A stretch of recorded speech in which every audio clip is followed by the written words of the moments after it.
Welcome to the Mothers of the Movement, Leading Social Change. In this series, we'll hear from leading experts in the fields of sexual violence prevention and intervention services in Washington State and throughout the country between the 1990s and the first 2 decades of the 21st century. We will hear about tensions arising within the anti-violence movement as it shifted from grassroots organizing to the establishment and professionalization of the victim services industry. Hi, I'm Rosalinda Noriega with the Ripple Project. I'll be your host. I'm a survivor in service, and I've worked as an advocate and community organizer in communities across Washington, working with adults and youth from the LGBT community, tribal communities, and people experiencing homelessness and housing insecurity. From late 2023 until the end of June of 2025, the Ripple Project was contracted with the Office of Crime Victims Advocacy, a division of the Washington State Department of Commerce, to provide technical assistance to culturally specific sexual assault programs. While conducting research to see what trainings were already and where the Ripple Project could fill in the gaps, I came across a training created by the Washington Coalition of Sexual Assault Programs entitled Her Story: The Movement to End Sexual Violence. As I listened to the webinar, I appreciated the attention given to ensure that people of the global majority were included in that historical timeline. But something caught my attention. The first statement is very encouraging and inviting, and it says, "Hard work and courage of countless women led to the establishment of rape crisis centers and advocacy as we know it today." You may draw on this history as you encounter the difficult work of advocacy, as you support survivors, educate your community, and dream of new approaches to ending sexual violence. You can know that you are a part of a movement and your voice is an important one. That sounds great. It's the last paragraph of the training that really caught my attention. And it goes like this. Within our field, the establishment of rape crisis centers brought large numbers of middle-class white women into political activism. Although women of color were pivotal in this history, their efforts and struggles were largely invisible because of racism within and outside of the movement. Wait, what?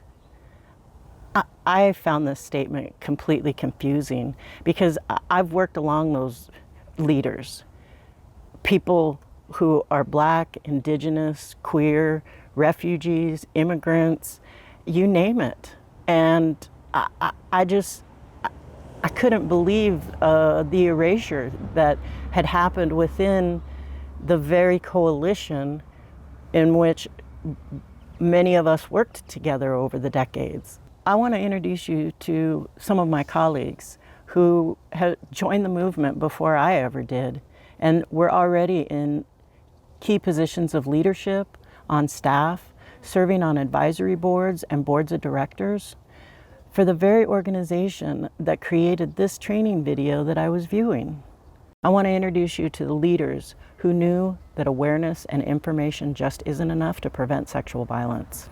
Leaders who understood that effective prevention requires strategy. It requires listening to the expertise of the community and a framework for social change.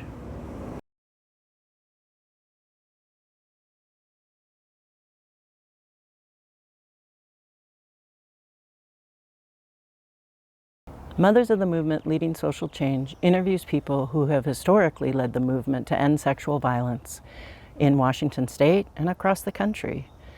People who support survivor healing, but whose stories have remained invisible and in some cases actively erased. I met our first guest while attending volunteer training at Seattle Rape Relief in the 1990s. Lydia Guy, now Lydia Guy Ortiz, has been active in the anti-violence against women movement for more than 30 years. Between 1992 and 2013, Lydia worked in rape crisis centers and later for the Washington Coalition of Sexual Assault Programs, first as their advocacy education director, then as prevention services director, and finally as co-executive director of the coalition. Lydia is a leading expert in her field, with a focus on the development and implementation of community mobilizing strategies specific to sexual violence. She's committed to the creation of prevention and intervention strategies that are relevant, culturally compelling, and innovative. In this revealing interview, Lydia shares her experience working in rape crisis centers and some of the changes that she's seen within the anti-violence movement since then Senator Joe Biden led the successful effort to pass the Violence Against Women Act, enacted in 1994. In this first of the video series, Lydia recounts a shift at the coalition's management away from centering the experiences of historically underserved communities to that of organizational practices that mirrored patriarchy, business over people style of leadership. Lydia also discusses the tension between the provision of care services and doing community mobilizing for social change.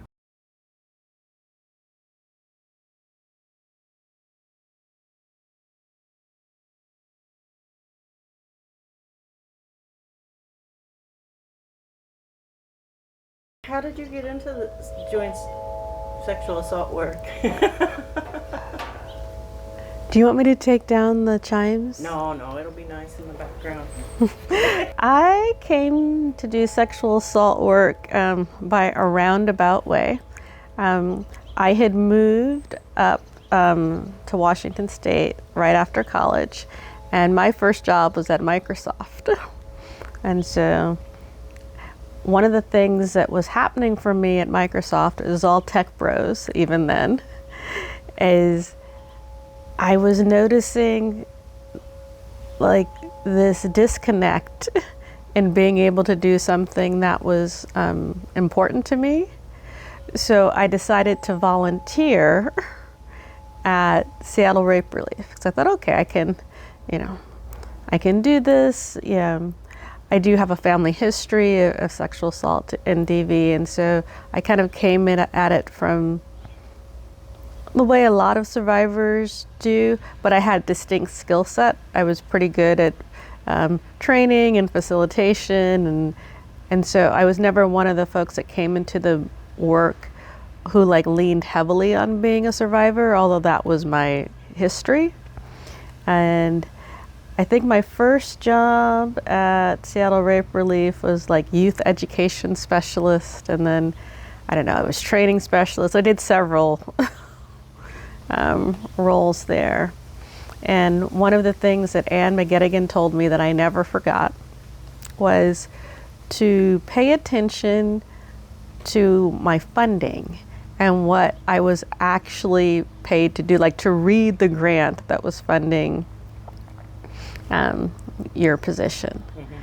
And the reason that was, I've never stopped doing that, is because it always really helped me understand what the desires were of the folks who were providing the funding. And so I've always tried in the sexual assault work that I was doing to align, and if I couldn't align my personal views with what the funding was for, then I would try to shift roles or shift positions so I didn't have that cognitive dissonance of doing something that wasn't meaningful to me. And so that was how I started. So how long were you with Seattle Rape Relief? That was what, the mid-90s or earlier? I think I came early 90s. I know I was technically the last staff person at Seattle Rape Relief when it imploded. And so it had to be, I'd have to look at a resume, maybe a decade? I don't know. And what happened with it imploding? I think it depends on who you ask. But I think basically what happened is we had different sets of funding. There was funding to provide some standard services like the crisis line and all of that. At that point, I was working on a pilot project that was CDC funded. That was the Rape Prevention and Education Funds. That was actually cited out of Washington Middle School, so it was kind of a standalone thing. And one of the things that occurred was folks began to have a growing kind of cognitive dissonance with what their funding told them to do and what type of work they thought they really needed to do to make change. We also had co-directors at that time, toward the end, and that was Ellen Hurtado and Ann McGettigan. And I'm not sure of all the pieces that went on kind of behind the scenes, but I do felt that the board was very disempowering of Ellen. And Ellen left, and then Ann left. And once Ann left, there was no one left to hold the space in a kind of a place with integrity. And we had an interim. I can't even remember her name.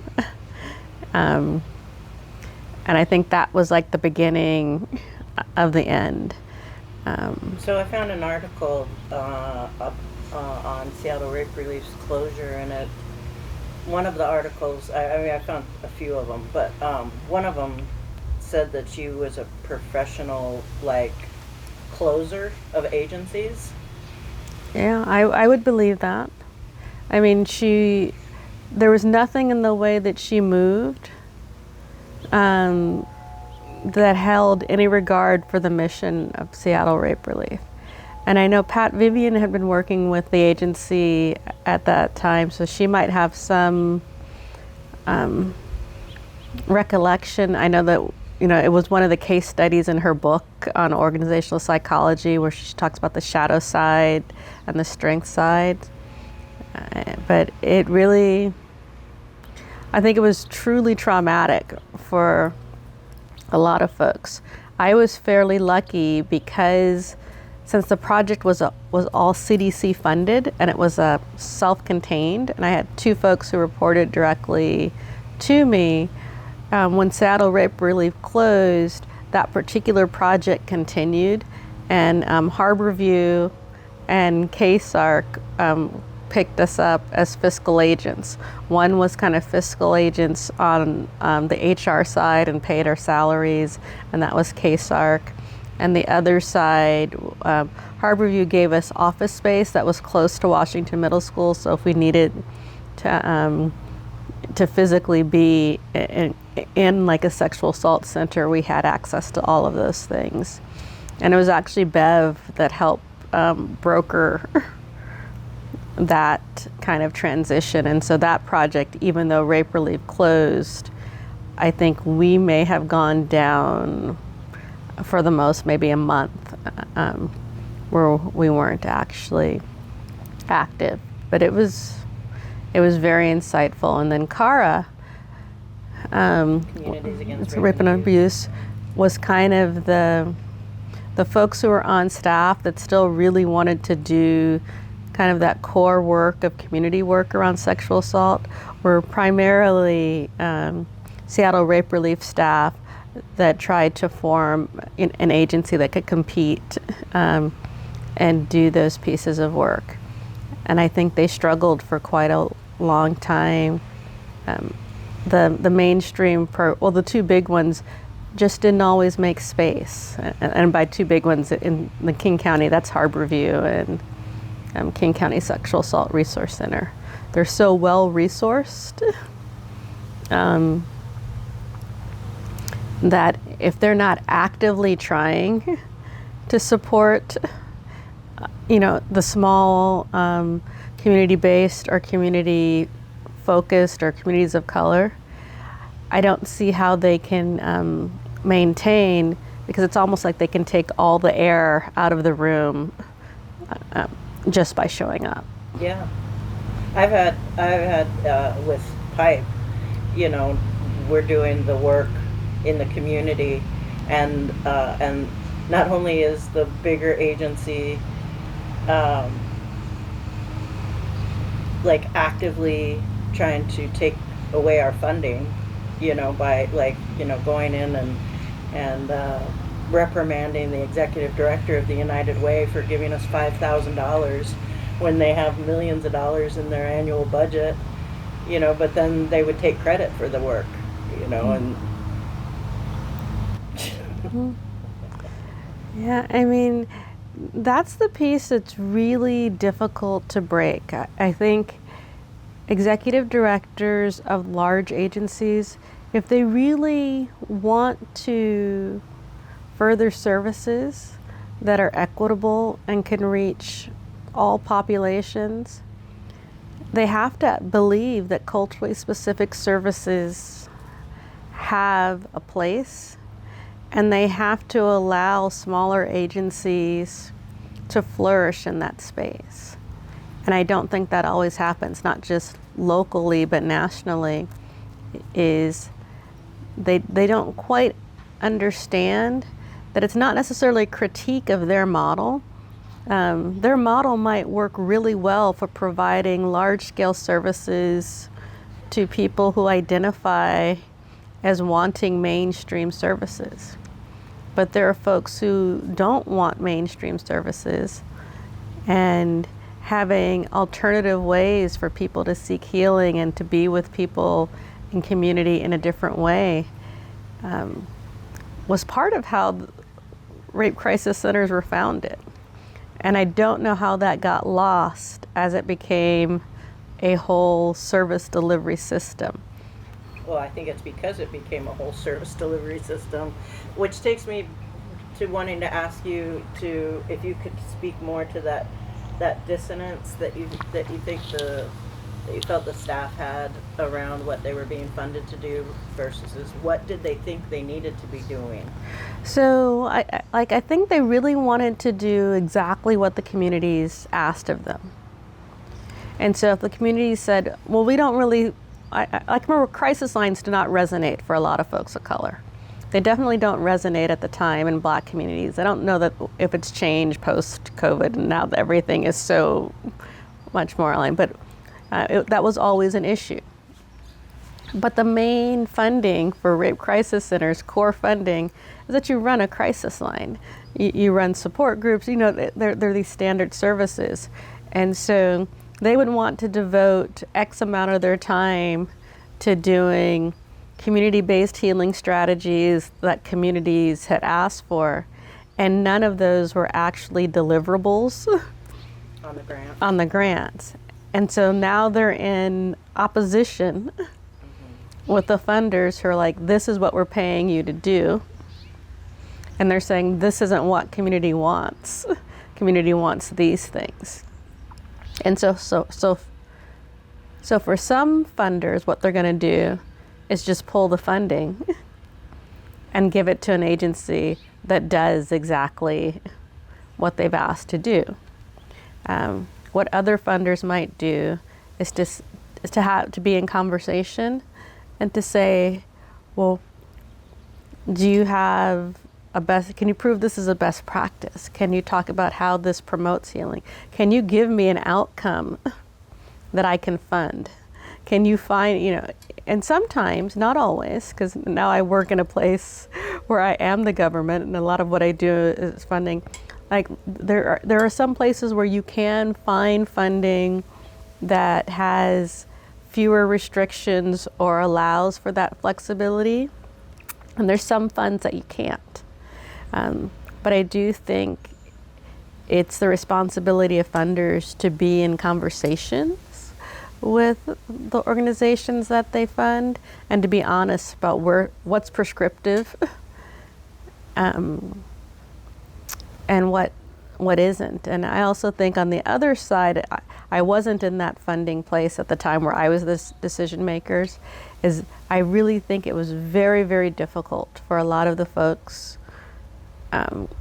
who were at Seattle Rape Relief to understand the system that they were part of. Because they saw the work on the ground, but there's a whole other level of budgets and administrative functions and all of the pieces that until you've actually done it at a 501c3, you may be oblivious to what it takes to actually kind of fulfill the grant requirements. So I think the fact that some of those folks were more early in their career paths and didn't have that kind of grounding knowledge also made it more difficult for them and set up more dissonance, because they were just like, why won't people listen to us? So as somebody who has been in conversations with funders, I imagine, in this work, like, how did that come about? What were the challenges of that? Because I think these days, at least what I hear from folks is we can't tell the funders, like it's like they're afraid they're going to get their funding pulled if they're honest about what they need. Mm-hmm. Well, and I don't think it's unrealistic that they might get their funding pulled. The way I did it, which isn't necessarily how everybody did it, is going back to that statement where Anne told me to read the grant. Mm-hmm. I read the grants. I will follow the money up to the source. I read VAWA, I read all the pieces, and so I would say like, hey, we want to do this. And they would say, oh, well, I don't think that's allowed. And I'd say, well, look, I read this paragraph, and it says that we can do these 3 things. What do you think about that?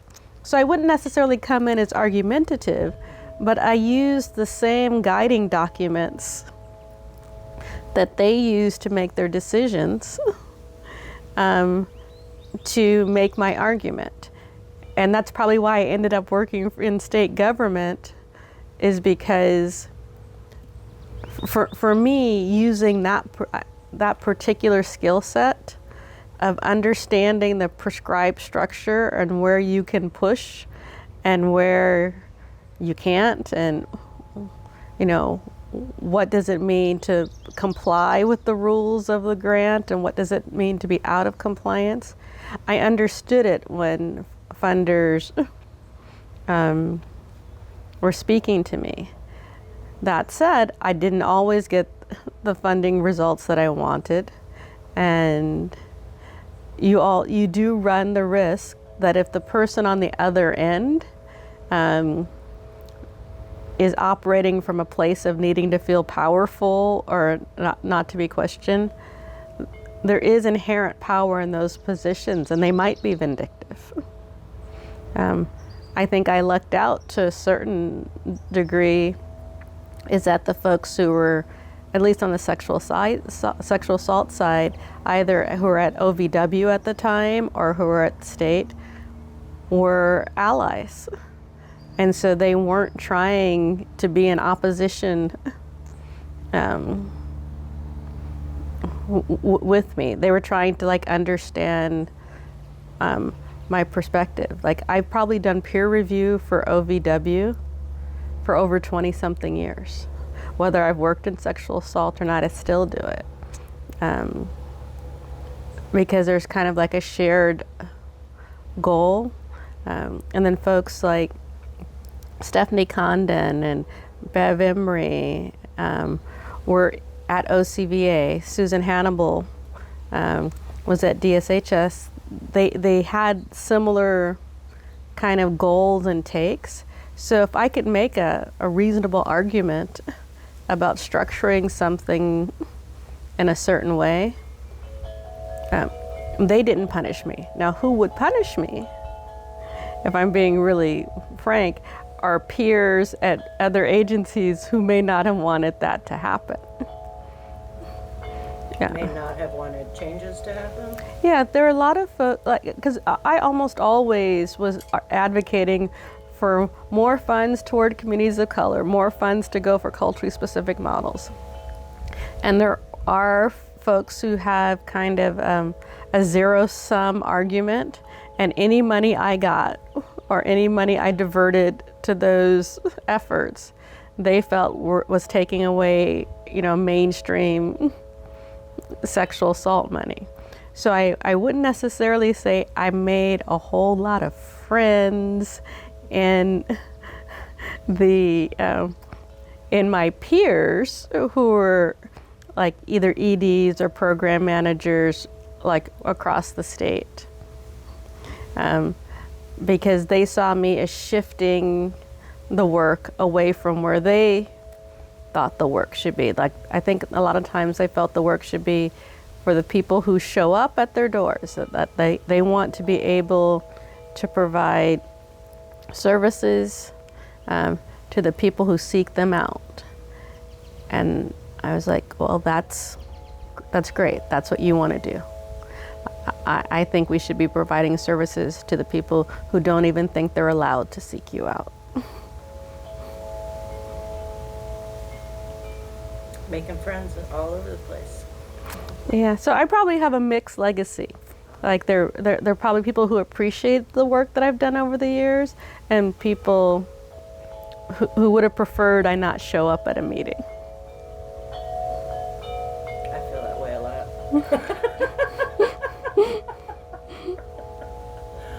Tell me about your time at WCSAP. I think for me there's two distinct eras for me at WCSAP. There was an era when Suzanne and Christy and me and Gail were kind of the leadership team. And I'm not saying we're perfect because we are all flawed individuals in our own ways. I put myself in that category too. I have distinct flaws. And this may sound ageist, but we were also pretty young.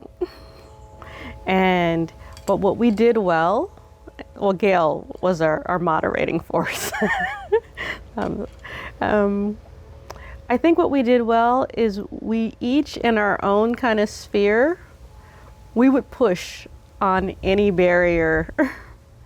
And we really tried to infuse a sense of excellence into the work. Both Gail and I freely pushed around issues of community color or LGBTQ. People often thought that we would get on our high horse, so to speak, and declare ourselves as more deserving or better at doing anti-oppressive work or better at analysis, which, sometimes we were, sometimes we weren't. But I think we had a we stated our intention to do the work differently and to improve the system, and we all had a lane in which we operated. At the time, Gail was on the prevention side. I was doing education advocacy, which is basically the care side. Suzanne was the ED, and then Christy was doing kind of the organizational pieces. And I think for the most part, we worked well toward the end of that. One of the things I noticed as I did more national work is for women of color doing sexual assault work nationally or locally, it is a brutal environment. Women of color EDs were turning over, left and right. I think there were maybe like 5 at the time. I don't know if there's ever been even any more than 5 at any given time, but anytime they were pushing for change or movement, they were labeled as troublemakers or labeled as incompetent. And so I was running into a lot of those pieces. Even though I wasn't the ED, I kind of had autonomy in the piece that I had. There were 2 pieces about the continuum that I wanted to change. One was the fact that just because, like when you lay things out on this straight line, it has a hierarchy of experiences. And for all the women I had talked to over the years, that's meaningful. Like what is really impactful for somebody, maybe less for somebody else. And so that was why I needed it to be a circle, as I just needed it to show that there were all of these pieces. And then the idea about putting oppression in the middle is, it really feels to me as if we had this singular argument in kind of first wave, second wave feminism, that if you just addressed sexism, that sexual assault was the extreme manifestation of sexism, and if you could do that, then everybody, would be safe. And so it has oppression in the middle, but the circles around it call out sexism, racism, anti-Semitism, classism. I forget how many I put around. I put like several isms to really point out, like, fixing sexism, quote unquote, is not going to end sexual assault. That really it's about this interconnectedness between all of these isms, that in order to really, if your goal isn't to provide, because you could have a goal of providing services that promotes healing to survivors. And that is an admirable goal. But that wasn't actually my goal. My goal was to disrupt the systems, our social systems, that make sexual violence so prevalent. And so to do that, you had to talk about the violence that was happening against Indigenous women. You had to talk about all of these pieces that weren't about sex and sexism. They were about homophobia. They were about all of these pieces, and that fundamentally, this whole thing about having power over people, that sexual violence was just one manifestation of how our society supports having power over. And that one of my hypotheses, but I stopped doing the work at that time, was that you could have had a continuum around the outside of something else other than sexual violence. Like, yes, I did sexual violence, but almost any other type of violence, you can actually probably tie to those same kind of determinant factors, because once you have those factors in play, then you're going to have somebody who is the perpetrator or the actor, and somebody that it's okay to victimize. And so it was kind of the beginning of me understanding, what did sexual assault work have to do with the larger kind of equity argument? And post that time, most of my work, and I've now worked doing HIV work, I'm now doing some work with community health workers, has really been less about the individual manifestation of the inequity. Like I could do work with youth violence. It's less about the type of violence and really trying to figure out what are the strategies from a state level, because that's where I am now, that can help us disrupt those societal systems, or, because I think there are a lot of people who are working really pretty well at providing services to us when those things impact us negatively. I think there are less people have interest in trying to do more of the upstream preventative type work, and that's kind of the nexus where I think I'm better at working. I think I have the temperament to do that, but I also have more interest in being at that place than I do at the actual point of service. But I kind of want to make sure that I've always tried to make sure that people understand, I value the services. When I've needed the services, like having somebody accompanying me, or having the correct support groups, having someone to do those individual advocacy pieces, have been integral to my healing process. But I don't have the temperament to do those well. Mm-hmm. Yeah. As you were talking about the spiral of isms with oppression in the middle and equity, it just, I started having this vision of, have you been on stage where there's lights, for a performance? So I was imagining that each of those circles was a light, and that each one that you get impacted on turns on, and turns on, and turns on, and it just gets hotter and hotter, and it's like, this is what the inequity is. Yep. Is the light that shines on you is different than the light that shines on me, is different, because of all of these inequities.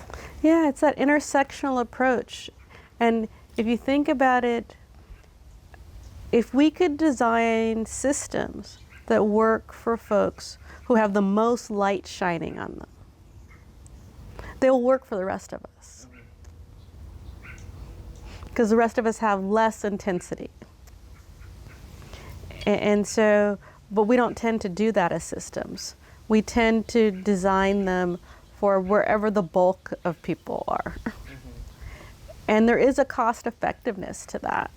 And so I don't think we should stop doing that, but I think you need to do that, and you have to take certain amount of your resources and try to focus on folks. I don't always like to use the word marginalized, but for this, it works for folks who are experiencing the most marginalization. Because you get, that way you get better, hopefully. That, you know, how you do this circle that's mainstream will be informed by all of these things you're testing out with the people that are experiencing a greater amount of distress because of the, you know, the factors on them. In public health, we say the social determinants of health. You know, like poverty is crushing. Like if you look at the resources that someone has when they are experiencing sexual violence, and they have money, and the resources that you do not have, if you don't have money, if you don't have a home, like trying to find a safe place to heal and to like soothe your soul when you can't even find a place that houses your body in a safe way, how can you soothe your mind? And so developing services just for people who have a home to go to and a telephone to call you from and are relatively safe in that environment is not going to fundamentally impact the person who doesn't have any of those things. And so one of the kind of last things that I did, and it was after Suzanne had already left, I think Christy was pretty much getting ready to leave, is there was the continuum of sexual violence. And it had always been this like straight line thing where you go from beginning to end. And it was one sexual assault awareness month or week, I can't remember what we called it back then. And I was really irritated about the whole thing, about it coming from beginning to end. So I decided it was a circle. And then I also decided that it was oppression that was the center of it. And so I revisioned the continuum, and I ran it in, I think, Partners in Social Change as the revised curriculum. But one of the things that I was afraid of, because I noticed that kind of there was a sea change at WCSAP. What? A sea change, like a change in the weather. Oh, uh-huh.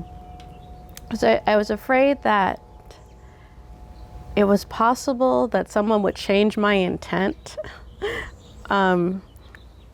if I left, and I was considering leaving at that time. So I asked Christy to designate that as one piece of work that I held intellectual property over, that they couldn't change it without asking my permission. And so for a lot of years you would see WCSAP and Lydia Guy and that wasn't because I was trying to get I never got any money for it in a copyright. It was about, I wasn't sure that the people who were left actually understood why I did what I did. And I wanted that if they changed it significantly enough to make it feel hollow or to subvert my meaning, I wanted to be able to pull my name off of it, and so that it was clear that that wasn't what I thought. And so it was kind of a symbolic piece. And then toward the end, I can't remember her last name, Evelyn and I were we were co-directors at WCSAP, and she was an MBA.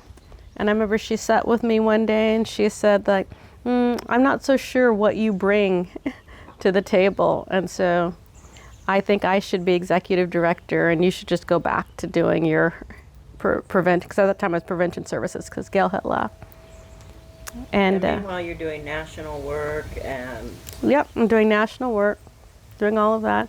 She just didn't see the value in that piece. And I was also pregnant, and I was at that time, when it got really bad toward the end, I was pregnant. I was on leave because I had a placenta previa, so I needed to be on bed rest until 38 weeks.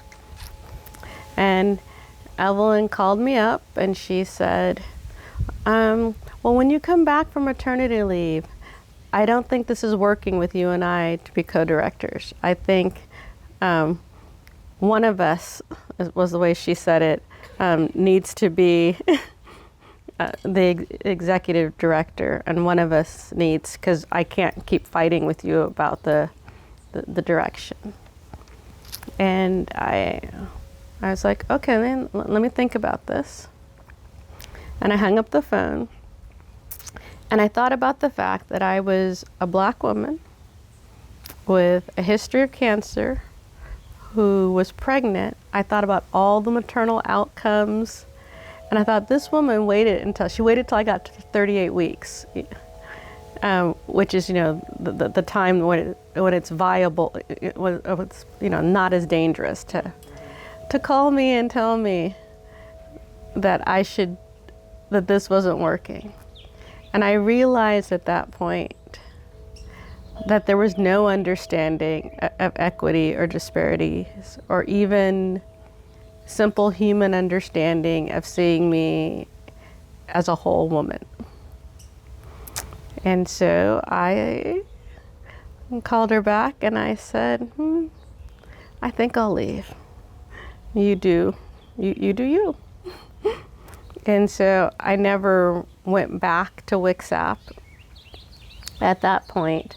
One of the things that was happening at that time was I'd been working on a project for the Department of Health, Synergies. It was kind of like a community voices offshoot project to do the sexual violence prevention plan.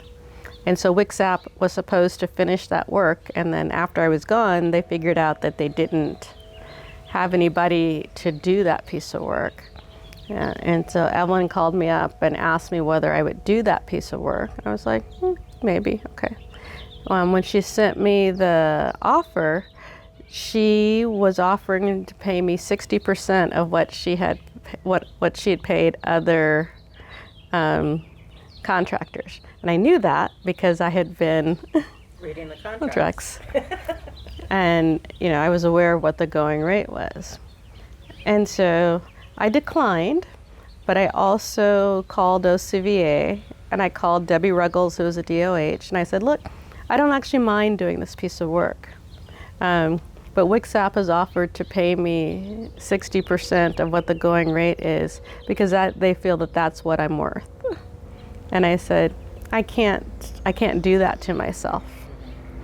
And so the way it ended up was DOH issued a sole source contract to me as an individual, and I finished up that piece of work. And that was probably the last it was the last sexual assault specific work I did in Washington State. I did do consulting for a while after that, but I made sure to not work within Washington State if I was doing sexual assault, or to cross over into DV, because I didn't want to be in competition or proximity with whatever it was that WCSAP had become. And so it had been a really great place for me to start the work. And at the end, it is probably the single most painful professional experience I have ever experienced.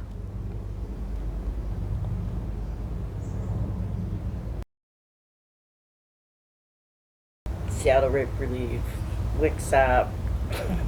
Where did they all go wrong? Where did things fall apart? I'm not sure. I think they're different ways that they fell apart. I think Seattle Rape Relief actually would have been salvageable with a different type of interim ED that came in at the end. But I'm guessing the board was fatigued. Like I wasn't in in those conversations. I don't know what made them make that call to bring that ED in.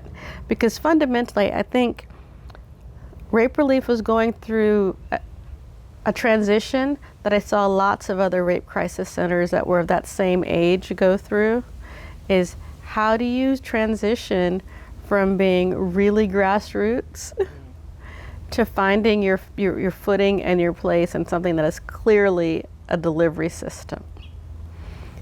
And I think they could have found their place and still serve communities of color well. WCSAP, on the other hand,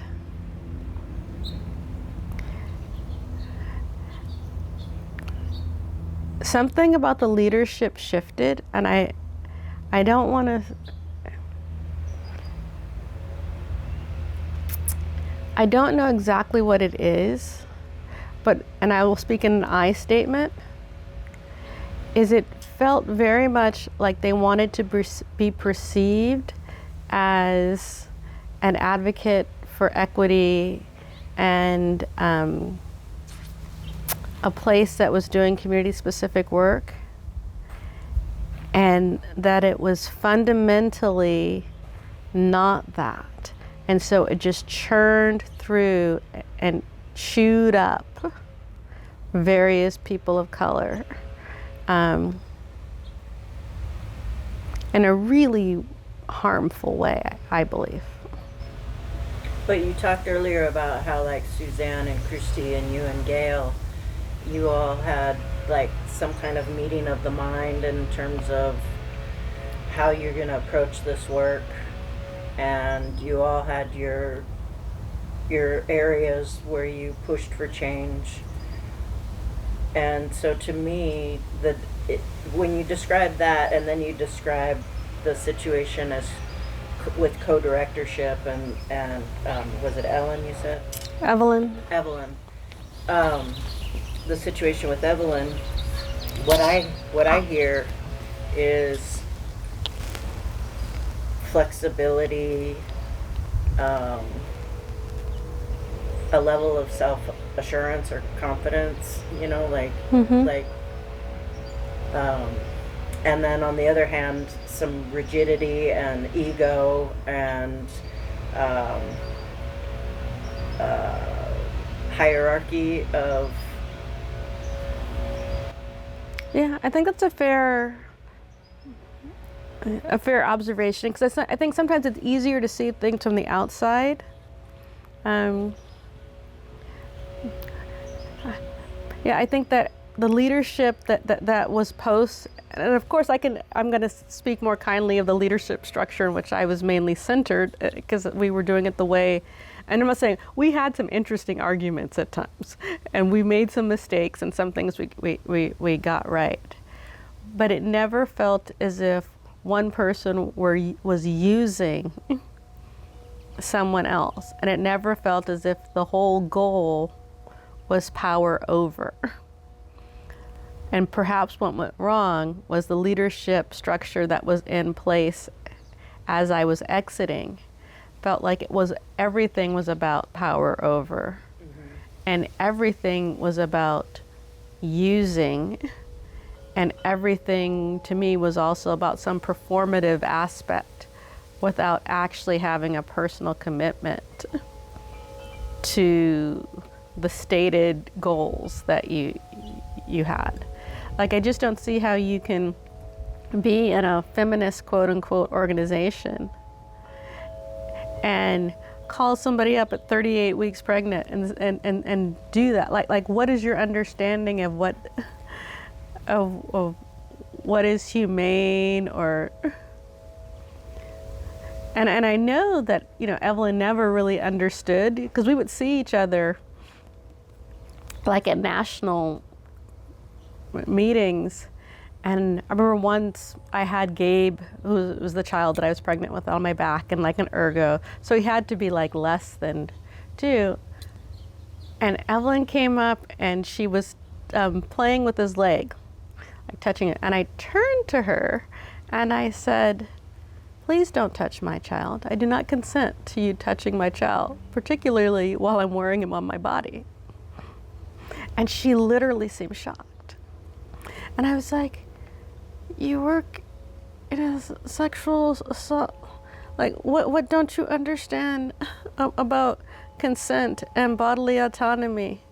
And if we're talking about, race and power dynamics, what makes you think, given how I left, that you were going to come and touch my child? A child that apparently you didn't care whether he lived or I lived. Because you wouldn't have added that additional stress, although I made it to 38 weeks, by initiating that conversation at that point in time. And so I don't think she had any ill intent, but I think she was totally clueless about her actions. And we would have series of actions like that over several years, in which she would engage me in conversation, and then,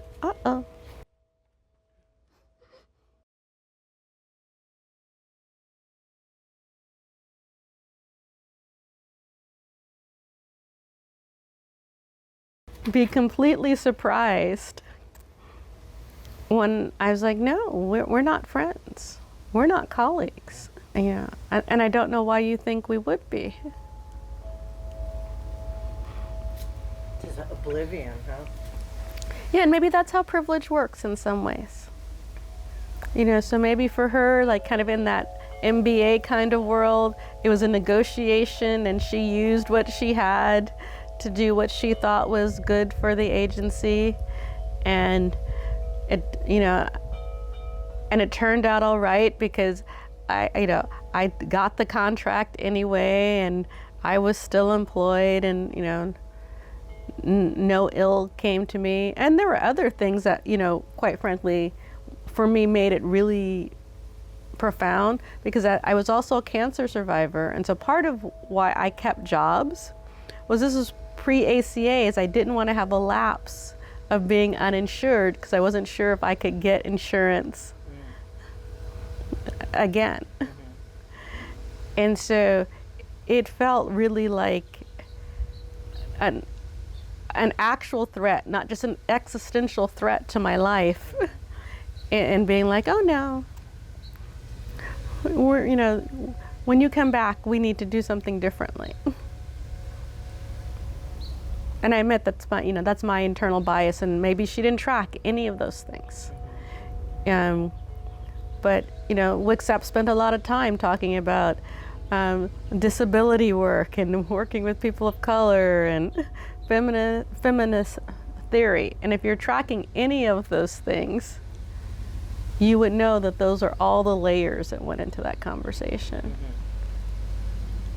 And I think for a long time, WCSAP was able to get people of color to come work there, because it was going off the legacy of the work that Gail did, or I tried to further, or other folks like you did at WCSAP. Like, people were like, oh, they did this cool stuff. We think we're going to be able to do that cool stuff. And then they got there and they were like, well, we can't do that. And then it was shocking to them how little they could actually, live into those ideals, even though they were all at that time still over all the materials and the website. And I think that is actually more harmful than not having it stated that that's what you're doing.